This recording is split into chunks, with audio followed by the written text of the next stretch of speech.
President Trump's administration is besieged by an unprecedented number of leaks. It really is unprecedented. We kept track.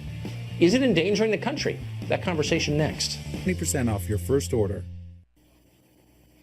Well, the Trump administration has had an unprecedented number of leaks in its first 6 months. Not a week goes by without the New York Times, CNN, Washington Post, etc., touting a news story that relies on the revelations of unnamed sources. Some of them have been interesting and newsworthy. Others have been false. The majority have just been axe grinding. Now, a new report by the Senate Homeland Security confirms it's not your imagination. This administration is averaging at least one leak per day pertaining to national security. Protecting the country has taken a backseat in the eyes of many bureaucrats to undermining the president they work for. Mustafa Tamiz is a Democratic strategist and former consultant for the Department of Homeland Security, and he joins us tonight. Mustafa, thanks for coming on. Thank you. So let me just make the obvious point, which is I'm not against all leaks. I've benefited from a lot of them. I think the public has a right to know more than it does.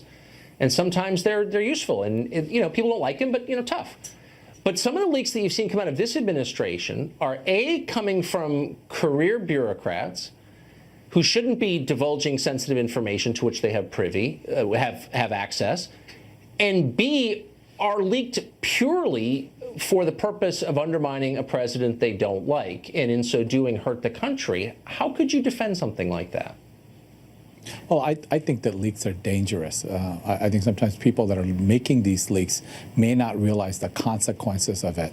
But recently we saw a leak come out from this young lady named Reality TV, and odd name, but she served in the military. She was a contractor with the NSA, and likely she's going to go to jail for this. So leaks are dangerous, and we have to be careful. But the issue that we're finding in this administration that we're seeing more than ever is that President Trump has to, he has to get the respect of the people that are serving in these agencies, and he just has to work harder in doing that.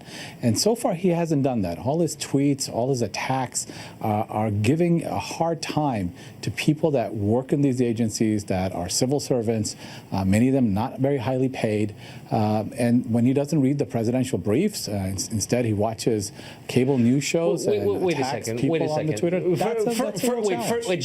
Just as a factual matter, they are highly paid, actually. Federal bureaucrats make considerably more than their private sector counterparts. So they are well paid, and you can't fire them. That's not. But would you say the same thing about people serving in the FBI? FBI agents are not highly paid people.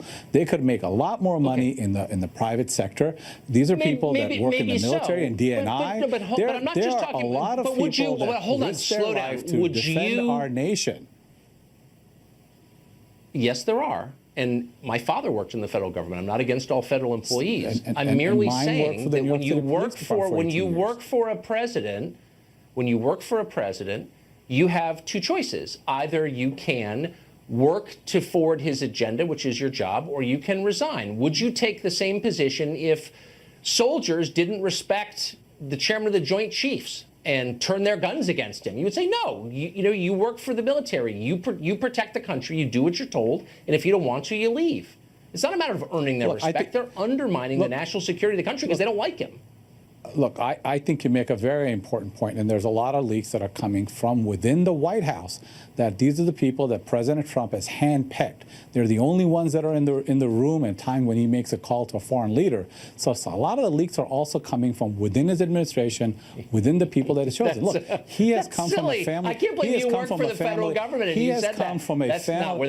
Look, that's totally a lot of leaks are coming at a very high level. There are people that are in the room that are coming from the administration. They're in fights within the White House. You and I both know that. You work in media. You're getting some of these phone calls. From the White House. Slow down for a second. There are leaks coming from the political staff in the White House, leaking against each other, or turf wars, and that's conventional. It's ugly, but it happens.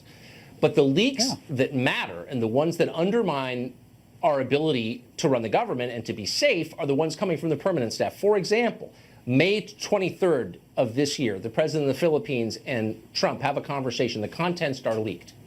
That didn't come from Trump's staff. They have no reason to do that. How does that help the country, leaking something like that? I gave you an example of this young lady in Reality TV who's a contractor in her mid-20s, and she doesn't make a whole lot of money. I don't think her name was Reality TV. President, I know it's a silly name, but that's what her name is. But look, she's, President Trump has to work harder to Reality earn the winner, respect of I the think people. is her name. Is that what So her you're name is? blaming Trump for reality winner? It's by the way, that's no less ludicrous than what you said. I think the President Trump has to earn the respect of the people that wear the uniform, that work very hard, that put their lives in danger. He cannot So attack it's them on Trump's Twitter. fault. These are not.